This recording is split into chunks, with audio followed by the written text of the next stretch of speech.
¿qué tal? Vamos a ver la clase de ventrículos laterales y tercer ventrículo. La idea es que podamos pasar unas clases teóricas a esta manera virtual y que podamos aprovechar en el horario asignado más la parte práctica. Entonces vamos a comenzar con este tema. Fíjense, una manera muy didáctica para enseñar, para aprender ventrículos laterales es a través de los cortes. Y fíjense que acá tenemos un esquema, varios esquemas que fueron obtenidos desde el libro de Roton, en donde vemos cortes coronales a distintas alturas del encéfalo mostrando los ventrículos laterales y sus límites. Por ejemplo, acá tenemos las astas frontales, los cuerpos, los ventrículos laterales, los atrios, los ventrículos laterales, y acá tenemos las astas temporales, los ventrículos laterales. ¿Qué pasa con la asta occipital? Bueno, justamente Roton considera que es eh, un asta inconstante, que no siempre está en los encéfalos, y que si estuviera tendría los límites compartidos con el atrio. Sin embargo, la bibliografía oficial de la cátedra, como por ejemplo el libro de Pro, eh, establece límites precisos, y lo vamos a ver eh, a lo último de este tema. Entonces, fíjense, vamos a ver este preparado, esta imagen, que es un preparado de una autopsia, en donde se puede marcar muy bien el asta frontal de los ventrículos laterales. ¿Cómo está limitado? Bueno, hacia el dorsal o superior está la rodilla, el cuerpo calloso. Hacia medial tenemos el septum pellucidum, y hacia el lateral tenemos la cabeza del núcleo caudado. Si eso estuviese un poquito más más rostral o más anterior, podríamos ver muy bien lo que es el pico del cuerpo calloso, que en realidad acá se puede llegar a notar el pico del cuerpo calloso. Si seguimos, entonces vamos a ver el cuerpo de los ventrículos laterales, y si fíjense que el reparo anatómico más importante es encontrar el tálamo, ¿no? Porque el tálamo es el límite inferior de la pared inferior del cuerpo de los ventrículos laterales. Vamos a tener hacia lateral el cuerpo del núcleo caudado, hacia superior el cuerpo calloso, y hacia medial tenemos el septum pellucidum y el fornix. Recuerden que el septum pellucidum es una lámina que se inserta hacia arriba, hacia superior, por el cuerpo calloso, y hacia ventral o inferior tenemos el fornix. Y todo esto que vemos acá es el contenido de los ventrículos laterales, que vendría a ser el plexo coroideo. Haciendo hincapié que en el asta frontal no tenemos plexo coroideo. Si seguimos, vamos a ver esta imagen, que es una vista posterior o vista caudal, en donde el lóbulo occipital derecho fue conservado, mientras que el lóbulo occipital izquierdo fue seccionado para encontrar esta cavidad que corresponde al atrio. Fíjense que esta dura madre corresponde a la tienda del cerebelo. Y acá, cuando hablamos del atrio, tenemos que tener en cuenta dos cosas importantísimas. Este surco, que es el surco calcarino, es tan profundo que hace que la sustancia blanca que está alrededor del surco protruya en el atrio. Entonces genera una impresión en el atrio que se denomina calcaravis. Entonces el surco calcarino genera la impresión que se llama calcar avis, y que va a ser uno de los límites, particularmente el límite medial del atrio. Este surco, que es el surco colateral, que también es bastante profundo, eh, va a generar lo mismo. Es decir, es tan profundo que hace que la sustancia blanca que está alrededor de este surco protruya y genere una impresión en el atrio. Y esta impresión se va a llamar trígono colateral. Si estamos en el atrio, se llama trígono colateral. Este mismo surco se extiende a nivel del asta temporal, y cuando existe el asta occipital, también el asta occipital, pero en el caso de esos dos últimos se va a llamar eminencia colateral. ¿Qué vamos a encontrar en el atrio? Acá hay una fina capa de sustancia blanca, que son fibras comisurales, porque corresponde al tapetum. Y este es otro concepto importante que tienen que tener en cuenta. El tapetum son las fibras descendentes del cuerpo calloso. Repito, el tapetum son las fibras descendentes del cuerpo calloso. ¿Y qué vamos a tener en el techo, en la parte superior? La parte del forceps del cuerpo calloso, el forceps del cuerpo calloso. Entonces recuerden que el tapetum son fibras descendentes del cuerpo calloso. Ahora pasamos al asta temporal. ¿Y qué me interesa el asta temporal? Que recuerden que si vemos hipocampo, estamos en asta temporal. Y también es importante recalcar este surco, que es el surco colateral, que en este caso la impresión que le genera lo vamos a llamar eminencia colateral. Eminencia colateral. Y obviamente también vamos a ver parte del tapetum aquí. Si ahora vimos todos los cortes coronales, ¿no? Pero para poder entender la tridimensionalidad de las estructuras, cómo se disponen en el sistema ventricular, particularmente los ventrículos laterales, vamos a ver esta disección, en donde se disecó el hemisferio derecho y se mantuvo intacto el hemisferio izquierdo, por ende acá vemos la cara medial del hemisferio izquierdo. Y acá hay estructuras que nos llaman la atención, como por ejemplo el cuerpo calloso, por debajo del cuerpo calloso el septum pellucidum y por debajo el fornix. Reitero que el septum pellucidum es una lámina que se extiende entre el cuerpo calloso y el fornix, ¿tá? Y estas estructuras son importantes porque justamente van a formar parte de los límites del asta frontal y el cuerpo. Otro conjunto de estructuras que me interesan son estas, que marco con el láser, que son todas las estructuras que están profundas en la corteza de la ínsula. Son los núcleos y estructuras, tanto de sustancia blanca como de sustancia gris, que están profundas a la corteza de la ínsula, que vamos a ver en la próxima clase, que podemos denominar central core o bloque central del cerebro. Particularmente quiero destacar esta estructura que es la cabeza del caudado y esta estructura que es el tálamo. Entonces, ¿qué porciones de los ventrículos laterales podemos ver? Bueno, asta frontal, recordemos que hacia superior tenemos el cuerpo calloso, hacia medial tenemos el septum pellucidum y hacia lateral tenemos la cabeza del núcleo caudado.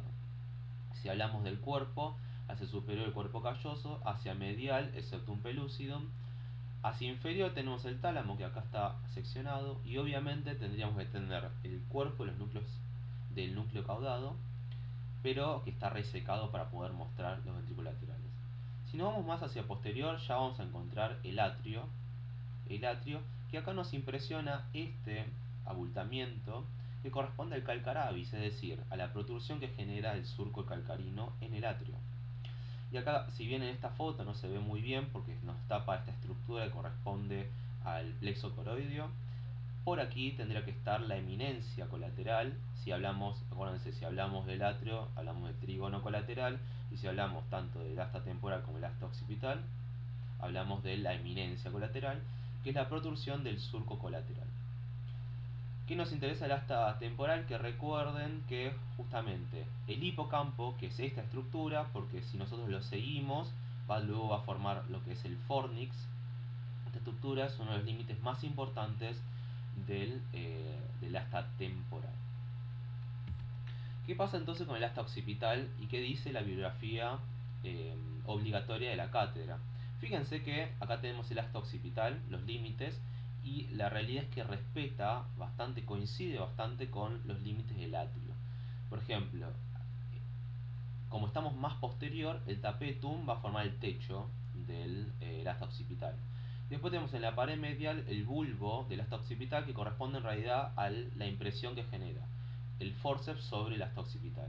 Luego en la pared lateral tenemos tapetum y radiaciones ópticas sobre todo porque, repito, estamos bastante más caudal.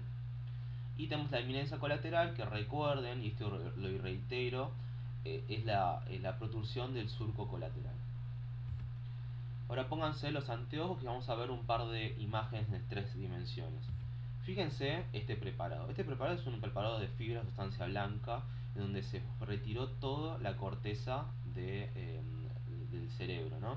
Y podemos evidenciar en la región intermedia, en la región central, que tenemos fibras que interconectan un hemisferio con otro, es decir, fibras comisurales. Este conjunto de fibras corresponde al cuerpo calloso, donde esto es el esplenio y acá tenemos la rodilla. Esta es la parte del tronco o cuerpo del cuerpo calloso. Marcamos esta estructura porque es una de las estructuras más importantes que nos va a delimitar en todas sus porciones a las distintas partes de los ventrículos laterales. Entonces, fíjense esta disección. Esta disección tenemos un hemisferio derecho intacto, sin disecar, y un hemisferio izquierdo, que se fueron retirando todas las estructuras y solamente se conservó los límites, o parte de los límites de los ventrículos laterales, y esta estructura que la próxima clase vamos a estudiar como central core, que son básicamente las estructuras que están profundas a la ínsula. Si nosotros cortamos y seccionamos el cuerpo calloso, podemos evidenciar los ventrículos laterales. Accedemos a los ventrículos laterales. ¿Y qué vamos a ver? Por ejemplo, el núcleo caudado, con su cabeza y su cuerpo. Vamos a encontrar justamente esta estructura, que es el tálamo. Este foramen, que es el foramen interventricular. Y vamos a poder ver también partes del cuerpo calloso, por ejemplo, esto que es la rodilla del cuerpo calloso. ¿Qué vamos a tener acá? Bueno, tenemos el atrio, el asta temporal que se pierde por debajo de la ínsula, y ya en este preparado sí se puede evidenciar muy bien el asta occipital. Entonces vamos a dar un poco vuelta en este preparado y podemos obtener esta imagen, donde repito, esto es asta frontal de los ventrículos laterales, el cuerpo de los ventrículos laterales, y fíjense, tenemos el atrio, el asta temporal, porque acá puedo señalar el hipocampo, tenemos el atrio por este lado y el asta occipital en este lado. Y un concepto importante, quiero que ya remarcárselos, que justamente todas las estructuras profundas a la corteza de la ínsula, que forman esta especie de bloque central del cerebro, está rodeado en forma de C, tanto en la cara eh, rostral, dorsal, caudal y ventral, está rodeado por los ventrículos laterales. Un concepto importantísimo. Ahora quiero que vean, estas son cosas que ya vimos en la clase pasada de prosencéfalo, pero fíjense, tenemos acá, por ejemplo, este fascículo que se denomina fascículo longitudinal superior. ¿Tá? Fascículo longitudinal superior, tenemos acá un segmento, porque fue resecado, de fascículo arcuato, y si vemos en la región más central tenemos, bueno, fascículo fronto-occipital inferior que se extiende por atrás, y tenemos el fascículo uncinado. ¿Qué estructuras podemos marcar acá? Tenemos el globo pálido, o sea, todo el núcleo lenticular, hacia más lateral putamen, que fue seccionado para ver bien el globo pálido, y acá tenemos la cápsula interna y la corona radiada. Me interesa que nos detengamos en esta región, que en esta región, si nosotros nos introducimos acá, entramos directamente al atrio. Es decir, que nosotros vamos a ver bien el límite lateral del atrio. Fíjense entonces, si nosotros vamos disecando de superficial a profundo, por supuesto que primero encontramos corteza, después las fibras cortas en U, pero luego vamos a ir exponiendo estas fibras, que son las fibras arcuatas, del fascículo arcuato, perdón, fibras del fascículo arcuato. Si nosotros retiramos esto, nos encontramos con estas fibras, que si las seguimos podemos evidenciar bien que son las fibras del fascículo fronto-occipital inferior. Fascículo fronto-occipital inferior. Si ahora retiramos el fascículo fronto-occipital inferior, es decir, que trabajamos profundo el fascículo fronto-occipital inferior, vamos a encontrarnos con este preparado, en donde podemos evidenciar estas fibras que se van a ir a la región occipital, especialmente a los labios del surco calcarino. Es decir, que estas son las radiaciones ópticas,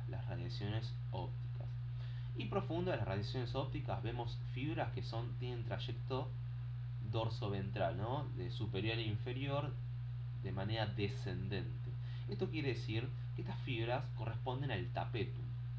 Y el tapetum, entonces, concepto importante, son dependencia del cuerpo calloso.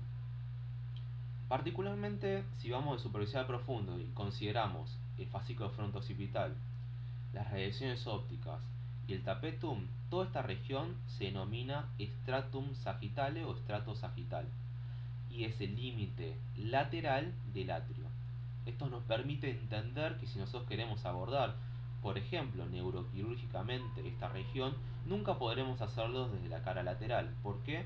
Porque nos vamos a encontrar con las radiaciones ópticas y le podemos generar al paciente un daño muy importante. Ahora quítense los anteojos que vamos a ver el tercer ventrículo.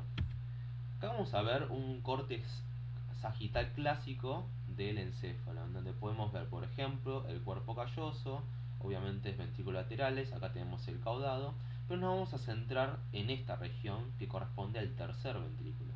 El tercer ventrículo, como ustedes saben, tiene una pared anterior, una pared superior, una pared posterior y una pared inferior, y las vamos a describir detalladamente. Por ejemplo, la pared anterior está está entre la comisura anterior y el quiasma. Entonces tenemos comisura anterior, tenemos lámina terminalis, tenemos receso supraquiasmático y tenemos el quiasma. ¿Qué pasa ahora con la pared posterior? Tenemos entonces lo que es la comisura venular, la glándula pineal, la comisura posterior en esta altura. ¿Tá? Esta altura. Y si vemos en la parte inferior, vamos a hallar tanto los cuerpos mamilares, acá tenemos parte de la fosa interpeduncular y vamos a tener justamente toda la parte mesencefálica con el acueducto mesocefálico. Si nos detenemos ahora en el techo, en la pared superior, vamos a encontrar que está constituida por cuatro capas. Está constituida por cuatro capas. Una capa está constituida por el fornix. El fornix. Dos capas están constituidas por la tela coroidea y hay una capa que se llama capa vascular, que está entre las dos telas coroideas. Y la vamos a ver en estas siguientes imágenes. Fíjense acá. Nosotros si retiramos el fornix, retiramos la primera capa. Para poder acceder a la capa vascular, que es la que estamos viendo, tenemos que retirar la segunda capa, que es de tela coroidea. Entonces, en esta imagen, lo primero que ves, que está traccionado por las espatulitas, es la tercera capa. ¿Cómo está constituida la tercera capa? Por las venas cerebrales internas, y por esta arteria se llama arteria coroidea posteromedial. Repito, entonces la tercera capa es la capa vascular y está constituida por las venas cerebral internas y las arterias coroideas posteromedial. Y por supuesto vamos a ver la cuarta capa, que es la tela coroidea. Como entre las dos telas coroideas circula líquido cefalorraquídeo, muchos autores las consideran como una cisterna. ¿Y cómo lo llama esa? Se llama cisterna del velo interpósito, porque el velo interpósito justamente es el espacio que está ubicado entre la segunda capa y la tercera capa de la pared superior del tercer ventrículo. Es decir, la zona, la región que contiene tanto a la vena cerebral interna como la arteria coroidea posteromedial. Si ahora seccionamos acá, vamos a encontrar este tipo y accedemos profundamente, vamos a encontrar esta imagen. ¿Y qué podemos marcar acá? Por ejemplo, esto corresponde a la comisura anterior. Acá vemos una estructura un poco más transparente, que trasluce, que corresponde a la lámina terminalis. Tenemos el receso supraquiasmático, es decir, que esto es el quiasma óptico. Este es el infundíbulo. Y acá vamos a encontrar los cuerpos mamilares. Quiere decir que si estos son los cuerpos mamilares, esta región la podemos llamar tuber cinereum. Si tenemos los cuerpos mamilares acá, por detrás vamos a encontrar todo el mesencéfalo. Y esta imagen, esta última imagen, es para que podamos observar la pared inferior desde otra vista, una vista ventral del encéfalo. Entonces, ¿qué podemos ver? Como vimos recién, la fosa interpeduncular, o sea, toda la parte mesencefálica, tenemos los cuerpos mamilares, tenemos el infundíbulo, que después se va a conectar con la hipófisis, y entre el infundíbulo y los cuerpos mamilares tenemos una zona un poco más grisácea que corresponde al tuber cinereum. ¿Y qué más podemos marcar? Bueno, el quiasma óptico, y por encima, que está tapado por el mismo quiasma óptico, encontraríamos la lámina terminalis. Bueno, cualquier cosa, cualquier duda, recuerden que pueden preguntar en la clase o enviar un mail. Muchísimas gracias.